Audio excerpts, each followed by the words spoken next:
በየቀኑ ፖስት እያደረጋችሁ ቢዝነስ ያድጋል ብላችሁ እየጠበቃችሁ ነው።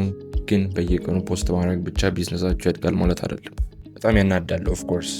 ግን እውነታውን ነገር ካላችሁ ፖስት ማድረግ ሶሻል ሚዲያ ማርኬቲንግ ማለት አይደለም። የተለያዩ ሶሻል ሚዲያ ቤዝድ ኦን ስትራቴጂ ነው። ስትራቴጂ ማለት ሶሻል ሚዲያ ማርኬቲንግ ማለት ነው። ስለዚህ ሶሻል ሚዲያ ማርኬቲንግ ላይ ስትራቴጂ ማለት ኦዲየንሳችንን ማወቅ፣ በምን አይነት መልኩ ነው ከኦዲየንሳችን ጋር ኮንታክት ማድረግ የምንችለው። አሁን ኢትዮጵያ ውስጥ የተለያዩ ቢዝነሶች አሉ ሶሻል ሚዲያ ላይ፣ ግን ስፔሲፊካሊ አንዳንዶቹ ብቻ ናቸው በሶሻል ሚዲያ ላይ የሚያድጉት።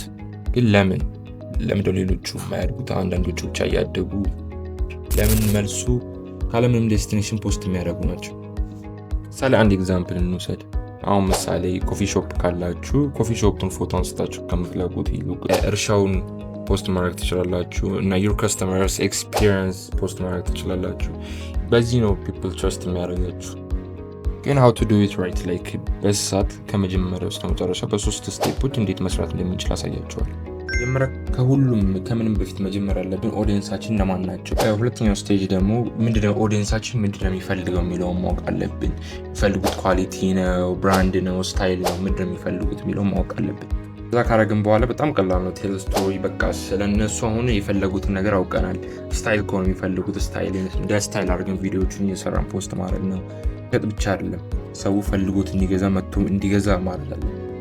አሁን እንደሱ ደግሞ የምናደርገው ላይክ ቢሃይንድ ሲን ማሳየት እንችላለን። ከኋላ እንዴት ቡናው እንደሚሰራ፣ ቡናው ከየት እንደሚመጣ፣ ቡናው እንዴት እንደሚመጣ ማሳየት እንችላለን። አሁን ደግሞ ኮመን ሚስቴክ ቢዝነሶች የሚሰሩት ኮመን ሚስቴኮችን ልንገራችሁ። ፖስት ያደርጋሉ ሁልጊዜም፣ ግን ምንም ሪዛልት አያገኙም። ቢኮዝ ጀራ አያደርጉም፣ ፕላን አያደርጉም። they don't tell story። ማርኬቲንግ በኳንቲቲ የሚገለጽ ነገር አይደለም።